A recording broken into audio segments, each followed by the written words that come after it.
Mga kababayan, kamusta po? Si Kamanong po, nagbabalik na naman po muli para po magkomento po sa inyo dito po sa Tambayang Makabayan. Magandang umaga po muna sa inyo, tanghali, hapon, gabi at madaling araw po sa ating lahat. Sana po nasa mapayap at maayos po tayong kalagayan, mga kababayan. Magkomentuhan na po tayo mga tambay. Ito po, komentuhan po natin mga tambay. Ito pong pahayag at balita po. Galing po dito sa House of Crocodiles mga tambay, sa Crocodile Farm ng House of Representatives umano. Ito po, pinatawan po nila ng 6-day suspension si Representative Kiko Barsaga ng Cavite. At pinatayan pa nila. Pinatayan pa ng mikropono mga tambay habang nagsasalita. Ito po. Pakinggan po muna natin itong nasa House of Representatives, ang 60-day suspension ni Kiko Barsaga, mga kabayan. Unbelievable. Pagka po ikaw ay tumutuliksa at binabatikos mo ang korupsyon at masamang gawain nila, ikaw pa ang papatawan ng suspension.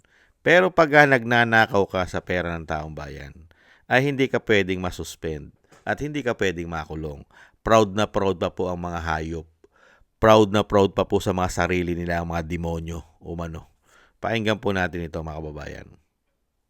Mr. Speaker, after a thorough deliberation on the case, the committee finds that the actions of Rep. Barsaga in posting incendiary social media content through his Facebook accounts and in retaining and failing to remove publicly viewable, inappropriate, and indecent photos to be unparliamentary and unbecoming of a House member, taken in their entirety, the actions of Rep. Barsaga bring contempt, discredit, and disrepute to the name of the House of Representatives.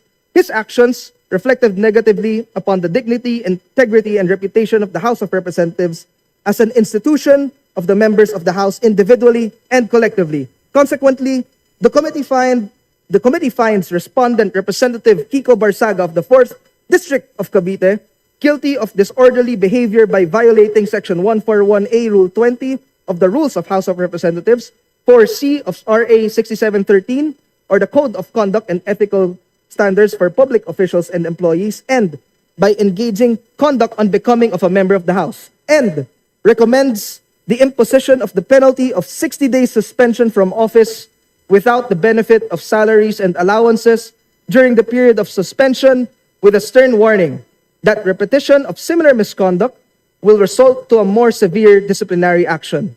In addition, Mr. Speaker, the committee recommends that the respondent Barsaga be directed to remove all 24 social media posts subject of this case within 24 hours from adoption of this report in the plenary.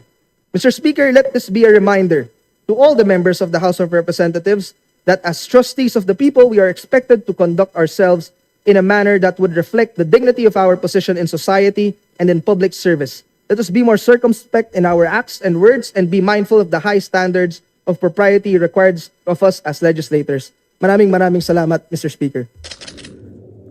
Pambira. Ano pa ba mga dignidad meron pa itong mga buhaya na ito umano?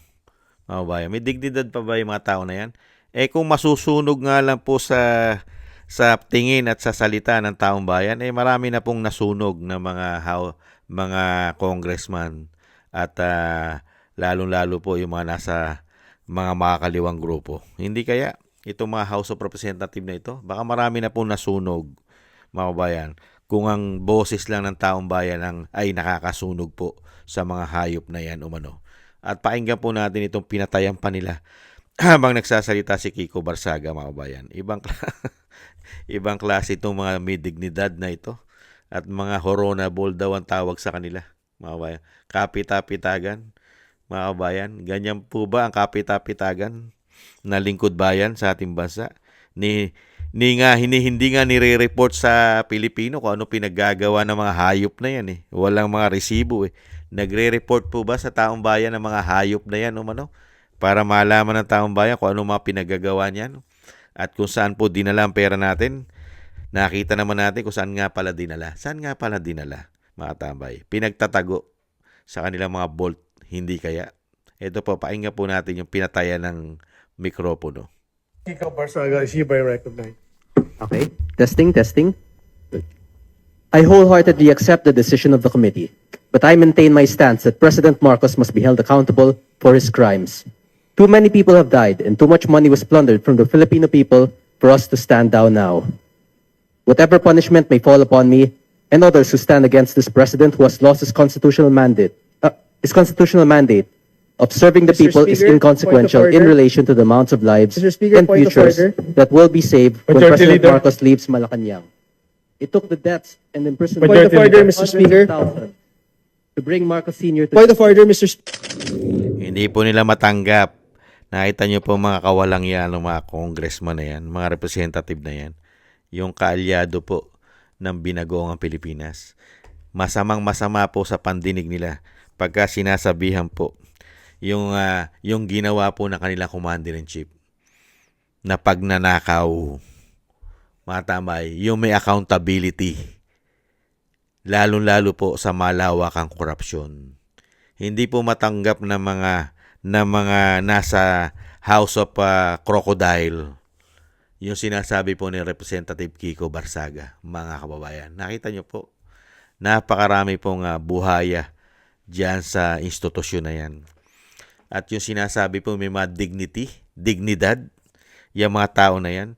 At ginagamit pa ang taong bayan na yung sinasabi nga, pati yung kanilang institusyon, yung igalang daw po at irespetohin ang institusyon, lalong-lalo po, institusyon daw po ng bayan, mga hindot na yan. Yung sinasabi nga natin kung masusunog lang po ang mga hayop na yan, sa galit ng taong bayan, ay naubos na po halos ang mga nahandyan sa House of Crocodile. Hindi po ba? Talagang ganun po, Kiko Barsaga. Ganyan po talaga ang dadanasin mo dahil lumalaban ka sa kasamaan at korupsyon ng mga kapwa mo, congressman, kapwa mo, representative. Ganun talaga. Mas marami kasi ngayon ang mga magnanakaw diyan sa pinagtatrabahuhan mo at pinaglilingkuran. Lalong-lalo ang opisina, ang institusyon kung saan ka nahandon. Dahil ikaw, gusto mo maglingkod sa bayan at gusto mo itama ang ginagawa ng mga kapwa mo, congressman, kapwa mo, representative, diyan sa House of Crocodile, umano. Hindi naman sila katulad mo. Yun, doon ka hinahangaan ng taong bayan Kiko Dahil ikaw, gusto mo maging malinis ang gobyerno. Maging maayos ang bansa. At naaawa ka sa bansa dahil nga nakikita mo ang mga kasamahan mo, grabe.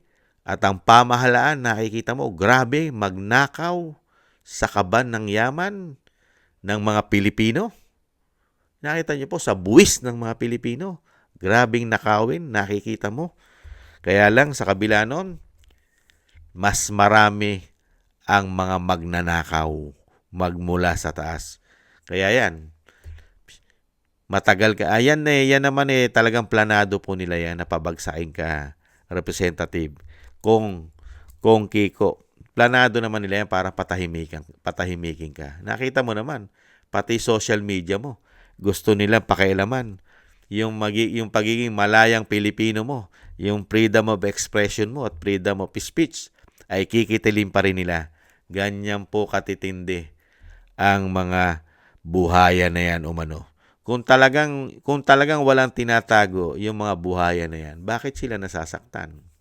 Di po ba, mga kabayan? Kaya nga dito po sa ating bansa, magmula po nung umupo sila, lalong-lalo po itong mga buhaya na ito na talagang grabe pala katatakaw sa pera ng mga hayop na yan. Wala palang kabusugan ng mga hayop na yan sa pera ng taong bayan. Di po ba? Nagtatakipan, nagkakampihan. Talagang nakita po natin, nagkakampihan.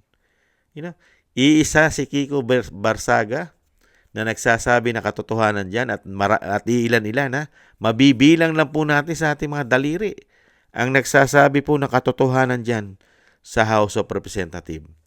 Siyempre, kasama na po niyan sila representative ang mga Duterte, ang mga representative po ng Davao City. Yan, tinutuliksa rin po sila niyan. Lalong-lalo yung ginagawa nilang katarantaduhan pagbabudget. Hindi po ba? Nakita niyo po, halos lahat po sila nakakaranas po ng ganyan. Pero kauna-unahan po nila na isususpinde itong si Kiko. Wala lahat, pati benepisyo, wala. Ganyan po kawawalang yaya mga taong yan. Pero yung pagnanakaw po sa bayan, pagnanakaw po sa pera ng taong bayan, walang suspension, walang nasususpinde. Ganyan po kawawalang yan, mga demonyong yan. Mas gusto po nila, mas proud pa po ang mga hayop na ito, ang mga buhaya na ito, na magnakaw po. Sila umano. Mas matindi po ang kredibilidad sa kanilang pong pagkatao pagka ang pagnanakaw po ang ginagawa nila sa pera ng taong bayan. Mangumisyon ang mga hayop na yan. Yan, nahandyan po ang kanilang dignity. Nahandyan po ang kanilang dignidad. At karespeto po ang mga demonyo, mga hayop na yan umano. Pagka sila po'y nagnanakaw sa pera ng taong bayan. At nakikita po ng taong bayan na nagsisiyaman po ang mga hayop na yan. Naglalakihan ang mga mansyon. Naggagandahan po ang mga kasuotan. Ang mga luxurious ay milyon-milyon ang kasuotan. Naggagandahan at kay mamahal na mga sasakyan. May mga bahay pa sa ibang bansa. At napakarami pang naipupundar ang mga hayop na yan na mga ari-arian sa Pilipinas. Yan. Diyan po sila dapat po hangaan ng Pilipino dahil karespeto po sila sa tingin nila. Hindi po ba? Ganyan. Ganyan po ang gusto nilang ipakita sa atin. At ganyan po nila gusto na sila'y igalang habang sila'y nagnanakaw sa pera ng bayan, ay kailangan po natin sila igalang at respetuhin ang mga demonyong yan umano. Hindi po ba? Tis-tis ka lang, Kiko. Tis-tis lang po kayo, Kiko Barsaga. Dahil nga po napapaligiran po kayo ng majority ng mga magnanakaw dyan sa House of Representatives. Ganun po talaga eh. Kung ang puno ay magnanakaw, ganun din ang magiging dahon nito at bunga at sanga. Mga kabayan, ganun po talaga. Dahil nga po, talagang yung mga tao na yan, naglingkod lang po sa Pilipinas yan, naglingkod lang po sa atin yan para magnakaw na magnakaw at magpayaman na magpayaman. Hindi kaya? Nagtatanong lang po si Kamanong. Hindi naman masama magtanong. Lalo-lalo kung tatanungin mo, talagang magnanaka ko. Di ba? Saka ang hirap po dito sa mga taong ito. Ano ba yan? Mga professional, mga nag-aral, nagpakadalubhasa para lang po magnakaw umano. Yan po ang napakahirap. Nag-aral po sila, nagpakatalino daw, naging mambabatas, para lang pala talinuhan, magnakaw na malulusutan nila. Ganyan po realidad sa ating bansa eh. Kung sino pa yung mga nag-aral, nagkaroon ng degree, ay siya pang mga professional magnanakaw sa ating bansa. Hindi kaya? At ang nakakalungkot mga tambay, tayong mahihirap, pagka tayo sinasabi tayo raw po'y nagnakaw lang tayo ng itlog, nagnakaw lang tayo ng prutas sa kapitbahay, mangga, nagnakaw tayo ng sardinas, noodles, kulong agad tayo. Kulong. Samantalang itong mga professional na mga nag-aral, may mga degree, nahandyan sa Kongreso at Senado at nasa Malacanang. At sa lahat ng mga ahensya ng gobyerno at pati sa mga LGUs, pagka sila po ang nagnanakaw, mga kabayan, ay kailangan pang respetohin natin. Mga kabayan, kailangan pong respetohin at igalang. Ganyan po katitindi. At kung magnakaw po sila, hindi lang po itlog. Hindi lang po nagnanakaw ng libo yan. Umano. Bilyon ang karamihan dyan. Daang milyon. Meron pa nagnanakaw ng trilyon. Umano. Pero, kailangan pa rin po igalang. Pag hindi mo nirespeto, baka mapahama ka pa, mademanda ka pa. At baka masuspende ka pa, katulad ni Kiko Barsaga. Hindi po ba? Ganyan po katindi ang mga hayop na yan. Kaya nga po mga kabayan, ang nangyayari po sa ating bansa, nagpapakatalino po ang mga gustong maging politiko para lang po magnakaw sa pera ng bayan. nagpapakatalino po sila. Umano, yan po ang pangunahin. Hindi naman po lahat. Huwag naman natin lahat. May natitira pa. Mabibilang pa sa daliri natin. May natitira pa dyan na naglilingkod ng tama. Katulad po ng mga Duterte, nakikita po ang trabaho nila ng taong bayan. Dahil kung titingnan mo ang Davao City, maayos ang lugar, maayos ang lungsod, maayos ang city. Hindi po ba? Hindi po katulad itong mga politiko na ito na akala mo mga kapitapitagan. Tingnan mo ang mga syudad nila. Tingnan mo ang mga distrito nila. Ano na klase ang distrito nila, mga kabayan. Ganyan po katindi ang mga hayop na yan. Mga professional magnanakaw ang lumalabas sa mga hayop na yan umano. Hindi po ba? Kaya nga po mga tambay, kung gusto nyo makakita ng mga professional magnanakaw sa ating bansa, mga kabayan, yan. Pumunta kayo sa Senado at House of Representatives. Umano. Napakarami nyo pong makikita riyan. Umano. Na mga professional na mga magnanakaw. Hindi kaya? Tis-tis lang po, Kiko, at darating naman ang panahon na lalabas ang katotohanan at mapaparusahan ang tunay na mga magnanakaw. Lalong-lalo ang iyong pinaglalaban ay yan po ay magkakaroon ng katarungan at mababaliktad ang sitwasyon. Kiko, Barsaga, lalong-lalo na pagka pinagkaloob ng Panginoon na si BP Sara ang maging Pangulo ng bansa.